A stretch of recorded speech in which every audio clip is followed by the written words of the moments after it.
The late afternoon sun hung low and pale over the frozen Nevada basin, a weak white disk behind a veil of falling snow. The light was sharp and colorless as it hit the drifts that had been building since morning. Thane delicately guided his horse along the familiar, snow-packed trail toward his ranch, his movement slow and steady against the biting wind. The horse's hooves crunched rhythmically through the icy crust, breath puffing in thick white clouds around them. The air felt brittle and raw in Thane's throat, and each breath carried the stinging taste of winter. He shifted slightly in the saddle, rubbing a gloved hand across his jaw where ice had gathered in his stubble, trying to fight off the dull ache in his shoulders from a long day checking the perimeter fencing. His eye stayed locked on the line of cottonwoods in the distance, the skeletal markers he always checked first when coming home. They usually meant nothing more than the end of the day and the promise of a fire. But today, something tugged at his attention. A quick flicker of movement appeared near the split-rail fence, dark against the blinding white. He frowned and slowed the horse without thinking, leaning forward just a bit to peer through the flurry. The movement wasn't shaped like livestock and didn't shift like a wolf. It stayed low, too still, too quiet. A small knot of unease formed in his stomach. His land rarely saw visitors, and certainly not strangers without warning in this weather. As he approached, the shape sharpened in the grey evening light. A girl, maybe 8 years old, crouched near the fence post, half buried in a drift. Her arms hugged her chest tightly. Her thin frame trembled with violent shivers. She looked up only when his shadow crossed over her. Her eyes were almond-shaped, wide and dark, full of panic and a bone-deep exhaustion. Her face was pale, her lips blue from the cold, her black hair tangled with ice and snow. Her clothing was entirely unsuited for the weather, a thin tunic and trousers that looked foreign, torn and cinched badly at the waist with a strip of rope, as if she had been running and grabbed anything she could to keep moving. Thane stopped the horse and slid down slowly, his boots landing with a solid crunch in the snow. He kept his hands visible, palms open, trying not to show how fast his heartbeat had risen. He wasn't afraid of the child. He was afraid of what made her look like that. "You hurt?" he asked, keeping his tone level and low, his voice barely rising above the wind. She didn't speak. She just shook her head once, small and stiff.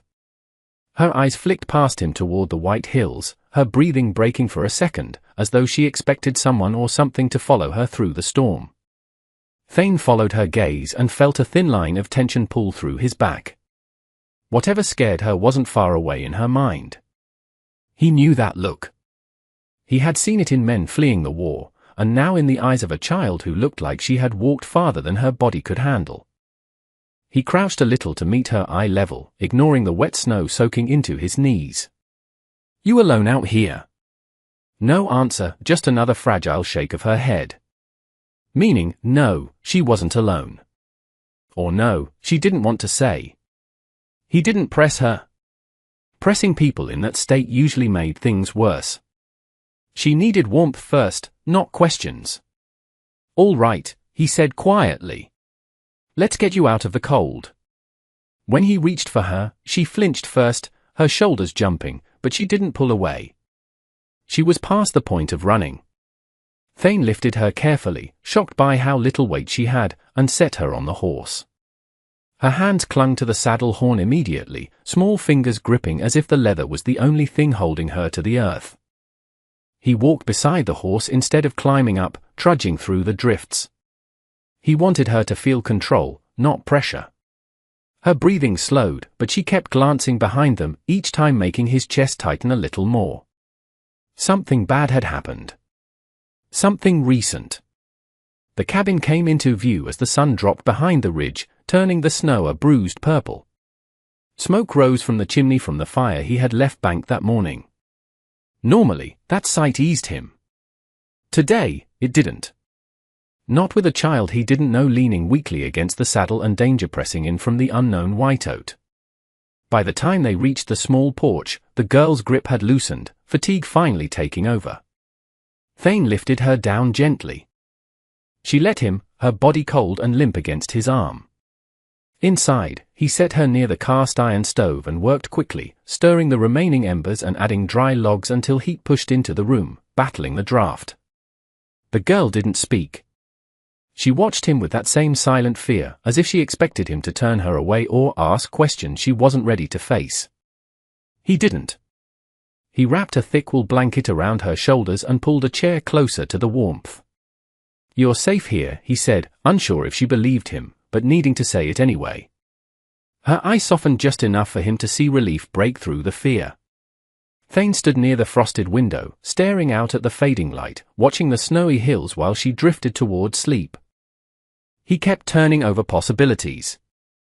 Lost family, railroad workers, pursuers, a labor camp nearby. But each thought tightened his chest more. He didn't know who she was. He didn't know who might come looking. But he knew this: the child was terrified, exhausted, and needed someone to stand between her and whatever she'd fled.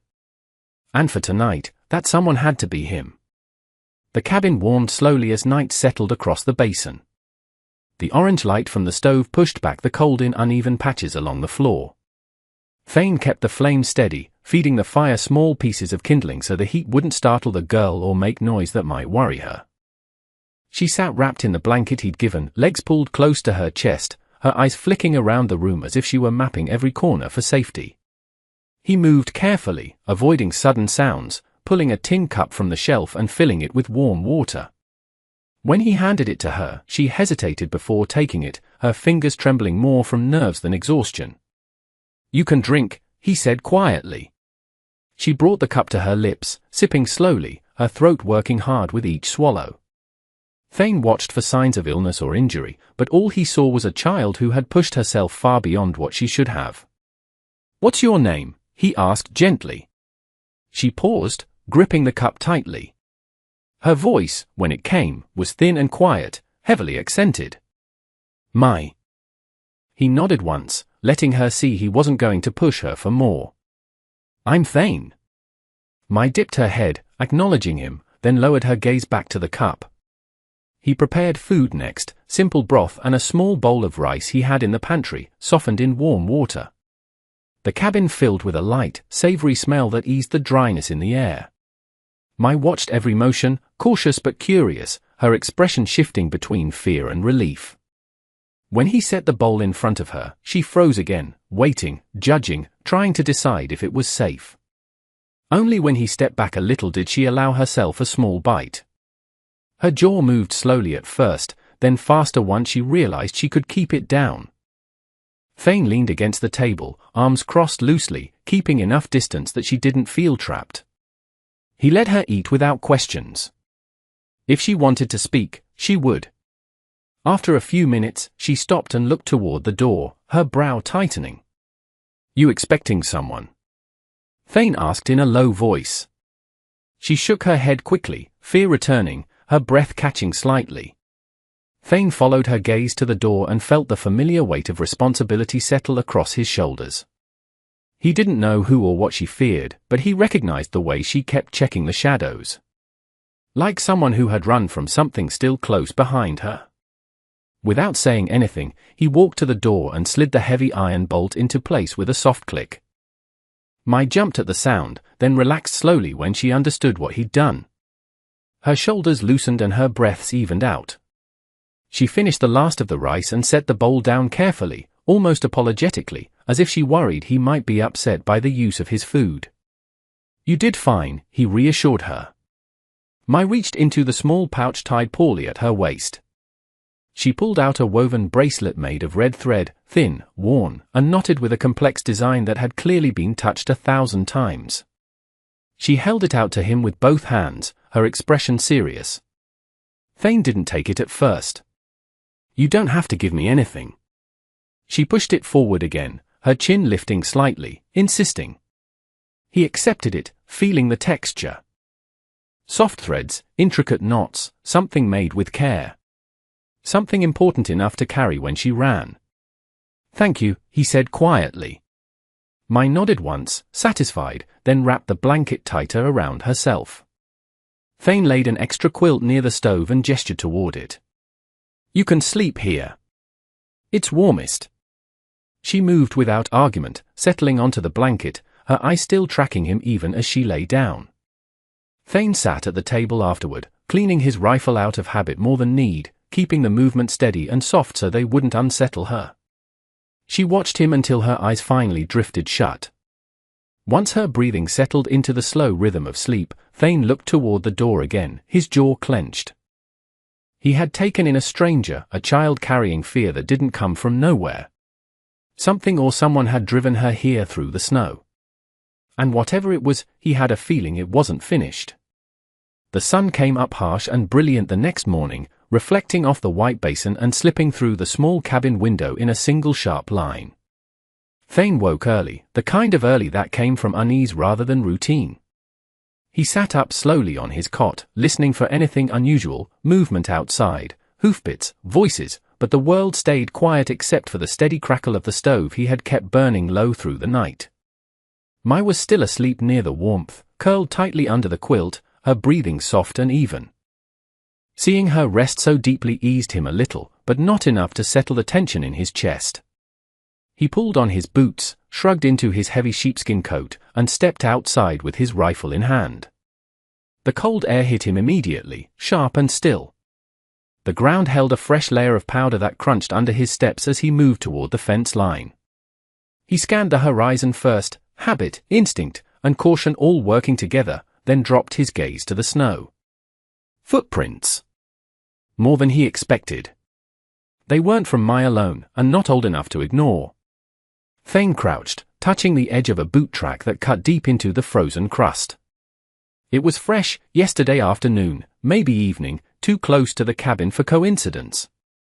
Another print overlapped it, lighter, but matching direction. 2 men at least, possibly more. They had come near his land, walked along the fence, then turned back toward the ridge. His jaw tightened. He didn't like strangers approaching his property without making themselves known, especially when a frightened child appeared on the same day. He straightened, eyes narrowing at the distant hills. Whoever made those tracks had been moving quickly, searching. A flash of anger stirred low in his chest. Not loud, not wild, but controlled. The kind he hadn't felt since before he came to this valley. Someone had scared Mai badly enough to send her running through a blizzard. Someone had followed too close. He headed back to the cabin, boots crunching steadily over the snow, and paused at the door to calm himself. Mai didn't need to see anger, not even directed elsewhere. She had seen enough fear to last her a long time. Inside, the warmth hit again. Mai was awake, sitting up with a quilt around her shoulders. She looked at him with questioning eyes, not panicked like yesterday, but guarded. "You sleep all right?" he asked softly. She nodded once, but her gaze drifted toward the door as if she could sense something unsettled in him. Thane set the rifle against the wall and knelt near her so she didn't feel towered over. "You're safe here," he said, keeping his tone even. "Nothing's coming in." But Mai wasn't reassured. She tightened the blanket and looked toward the window, her breath picking up. She had seen him notice the tracks. Even without words, she could tell something was wrong. Thane debated telling her everything he'd found, but she was too young, too raw from whatever she'd fled. So he said, "Only some men pass by. They're gone now." Her shoulders jumped slightly, fear hitting hard enough to shake her control. She clenched her hands, breathing faster. Thane didn't reach out. He knew better than to crowd someone when panic rose, but he softened his voice. "They didn't see you," he added. "And they didn't come inside. You're safe." Mai swallowed hard, then nodded, though her eyes stayed wet. He stood and pulled out a small piece of bread and warm broth, setting them on the table. "Eat what you can. We'll take things slow today." She moved toward the food, still watching him in case he left again. To give her something grounding, something small and steady, he pointed to the red thread bracelet she had given him last night. "This yours?" he asked gently. She nodded again. "I'll keep it safe," he said. "You don't have to worry about that." Something in her expression softened. Not trust, but a small shift toward comfort. After breakfast, Thane took her outside for a moment, holding her hand loosely so she could pull away if she wanted. The cold air hit her face, and she flinched, but she didn't back away. He showed her the horse, the barn, the yard. He didn't mention the tracks. She didn't ask, but every few minutes she glanced toward the ridge, toward where the tracks led, toward where danger might still be waiting. Thane saw it each time, and each time he felt the same steady resolve build stronger in him. Whoever had chased her, whoever had made her run until she nearly collapsed at his fence, they wouldn't get anywhere near her again. The afternoon light thinned as the hours passed, settling into that pale quiet that came before evening. Thane worked near the barn, repairing a loose stall door with slow, controlled movements. But his mind kept drifting back to the tracks he'd seen in the morning. Whoever had circled his land had done it recently. Whoever they weren't wandering. They had a purpose, and he didn't like that it involved a frightened child now sleeping under his roof. Mai stayed close to the cabin door while he worked, holding a small tin cup of water with both hands. She wasn't shaking like the night before, but she still had that alert stillness of someone trying to judge how much safety the day could offer. Every time the wind shifted, she looked toward the ridge. Thane hammered another nail in place and paused to wipe sweat from his temple despite the cold. That's when he noticed Mai stiffen sharply. Her grip tightened around the cup. Her eyes fixed on something behind him, something up on the ridge. Thane turned slowly, following her stare. A lone figure was descending the snowy slope, moving with extreme effort, plowing through drifts that were knee-deep. At first, he reached for his rifle, instincts rising fast, but he stopped when the figure stepped into better light. It was a woman. Her steps were unsteady, one hand bracing against the rocks as she made her way down.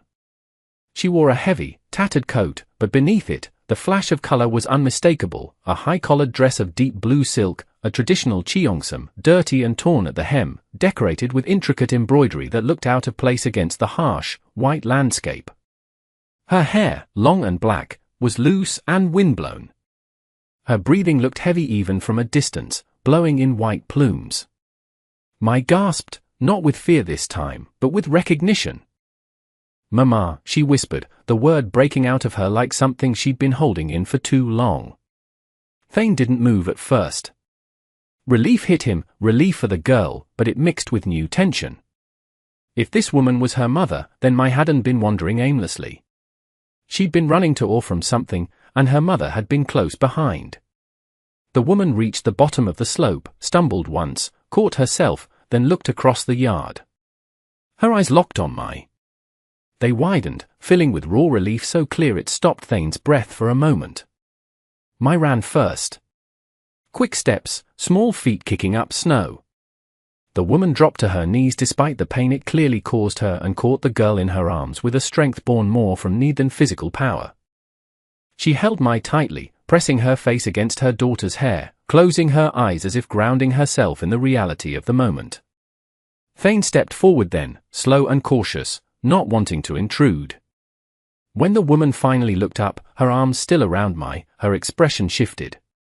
Relief gave way to guarded assessment.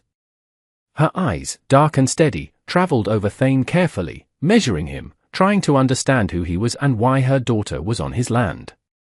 "My name is Lin," she said in a low, controlled voice. Her English was clear, though edged with exhaustion. She straightened slightly, wincing at the movement but hiding it quickly. "I followed her tracks." Thane nodded once, keeping his posture easy. "She found my place last night. She was cold, hungry, scared. I gave her shelter." Lin glanced down at Mai, who still clung to her side, then back at Thane. Her jaw tightened for a brief second. A mix of gratitude and caution. The kind of caution that came from a life where trust could get someone killed. "You helped her," she said softly. It wasn't a question. She needed it. Lin's gaze drifted toward the ridge again, and Thane didn't miss the small shift in her breathing. The way her shoulders tensed when she looked back toward the direction she came from. There was something out there, something that made even a strong woman look over her shoulder. Thane took a small step back, giving them space. "You're both welcome inside. You look like you've been walking since dawn." Lin hesitated, not because she doubted the invitation, but because accepting help meant lowering defenses. But Mai tugged gently at her coat, tired and cold, and that settled her decision faster than anything Thane could have said. With a short nod, Lynn rose, keeping a firm grip on her daughter. When she walked, Thane noticed the slight limp in her step, the silent wince each time her weight landed on her right leg. He also noticed she tried to hide it from Mai. Inside the cabin, the air grew warmer from the stove, and Mai sank onto the blanket she'd slept under the night before. Lynn stayed standing for a moment, scanning the room, making sure nothing threatened her daughter. Only when she felt certain did she finally sit near the stove, her breath shaking faintly from exhaustion she no longer had the strength to conceal. Thane watched quietly from the doorway. Mai wasn't lost anymore. But the danger that had driven both mother and child here. That part wasn't finished. Not yet. The cabin settled into a different kind of stillness once Lynn stepped inside. A quiet that came not from emptiness, but from three people trying to understand whether they were truly safe. Thane kept his distance at first, leaning his rifle by the door and giving Lynn space to sit without feeling watched. The stove warmed the room steadily, casting a soft glow along the wooden walls. Mai stayed close to her mother, her small hands gripping the side of Lynn's cheongsam as if afraid she might disappear if she let go. Lynn brushed her fingers gently through Mai's hair, each movement slow and deliberate, but Thane could see the strain in her breathing. "You both need food," Thane said, moving to the stove. His voice stayed calm, quiet, careful not to overwhelm either of them. Lynn nodded once but didn't speak. Her eyes followed him with a mixture of weariness and gratitude. He prepared what he had, broth with bits of venison and more rice. The smell filled the cabin, and my stomach growled loud enough for her to startle at the noise. Thane set the bowls on the table, then stepped back. "Eat," he said gently. Mai moved first, climbing onto the chair. Lynn remained standing for a moment, watching the girl, watching Thane, then finally taking a slow breath before sitting. The first spoonful hit her harder than she expected. Thane saw it in her face, the way her eyes closed briefly, the way her shoulders eased as the heat of the food reached her empty stomach. It wasn't pleasure she felt, just relief that bordered on pain. "You've been without food a while," Thane said, not accusing, just observing. Lynn kept her eyes on her bowl. "We left the camp quickly. There was no time to take anything." Thane didn't ask why. "Not yet." She wasn't ready. Halfway through the meal, Lynn shifted in her seat, and a small tremor ran through her right leg. She tried to hide it by adjusting her posture, but the movement only made the strain more obvious. When she reached for her cup, her hand shook slightly. "You're hurt," Thane said quietly. She stiffened, her jaw locked. "It's nothing." "That limp says otherwise," he replied. Thane retrieved a small tin from the shelf. "Pine salve." Simple but effective, he placed it on the table beside her without touching her. "This helps with pain. Use it if you want." Lynn stared at the tin as if it was something fragile. She didn't reach for it first. She looked toward Mai, who had stopped eating to watch them. Only after seeing her daughter calm and fed did Lynn finally pick up the salve. "Thank you," she said quietly. After the meal, Lynn sat near the stove, rolling up the hem of her trousers to reveal a bruised and swollen ankle. Thane busied himself sharpening a knife at the table to give them privacy, but he heard the intake of breath when she applied the salve. "Men chased us," Lynn said suddenly, her voice cutting through the quiet. Thane didn't look up, keeping the scrape of metal steady. "The tracks I saw." "Yes," she said. "Railroad foreman. They claimed debts that were not owed. When I refused, they became violent. Mai saw. We ran." Thane stopped sharpening the knife.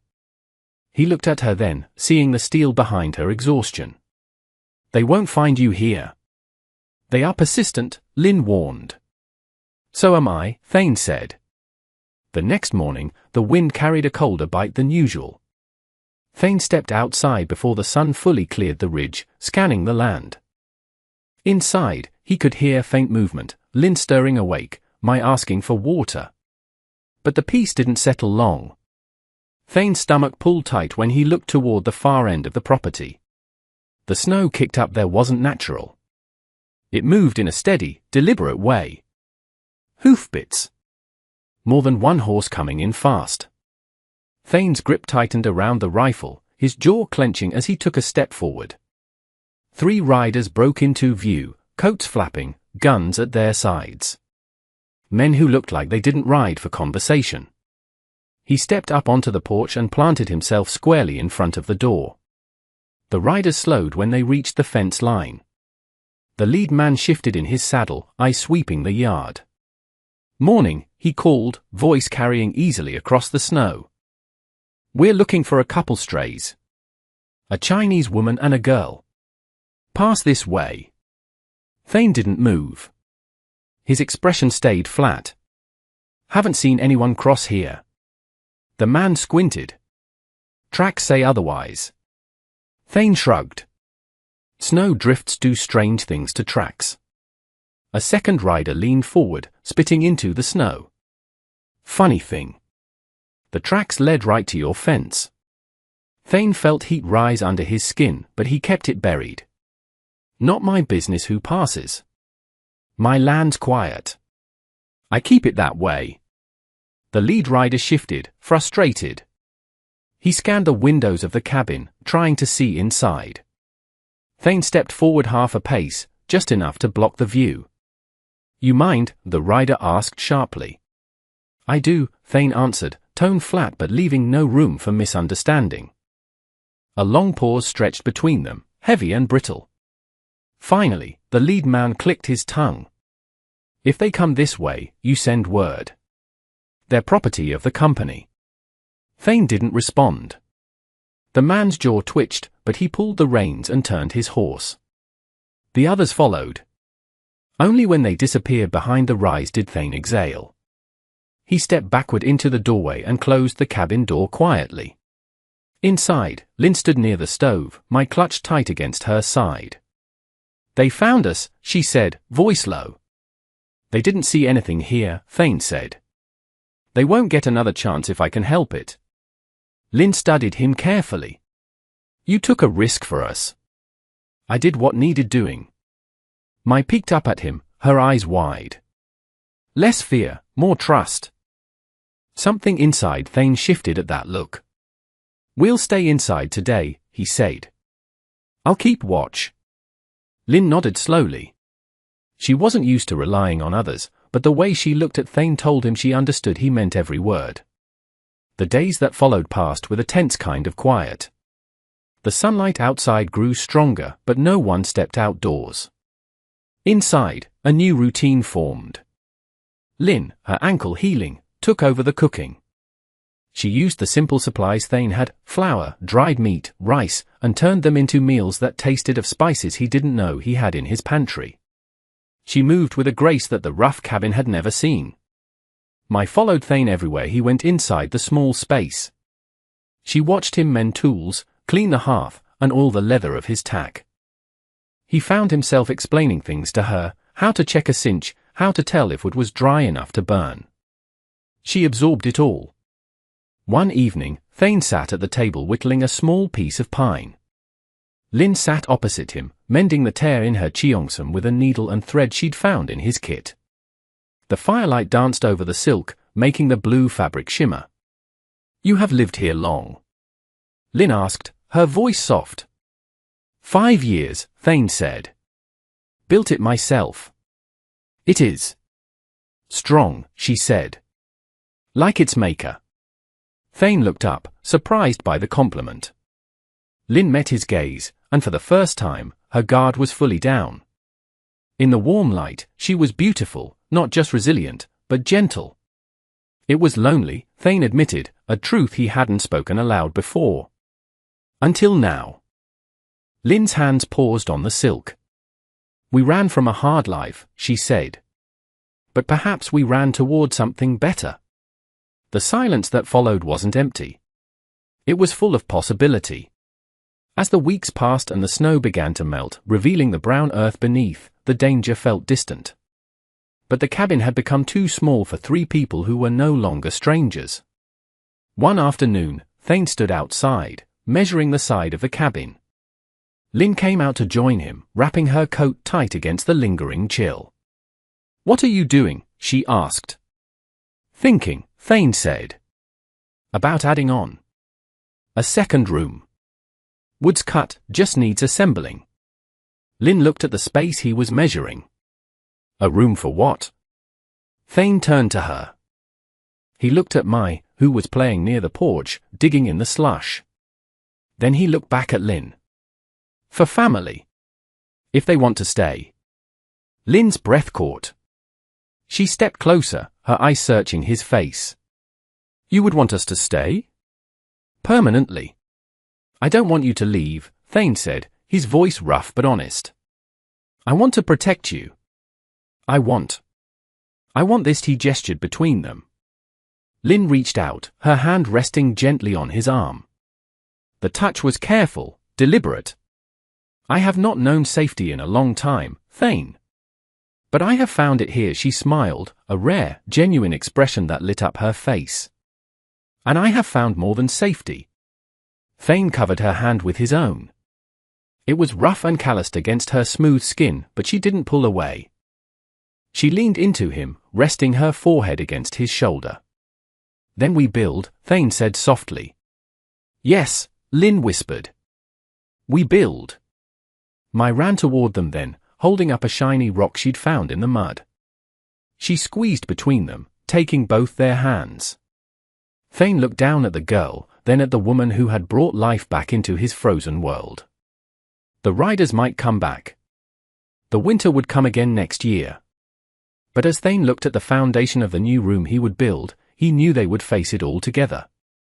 He had taken in a stray, but he had found a future. And in the quiet of the Nevada basin, the lone rancher finally knew what it meant to be home.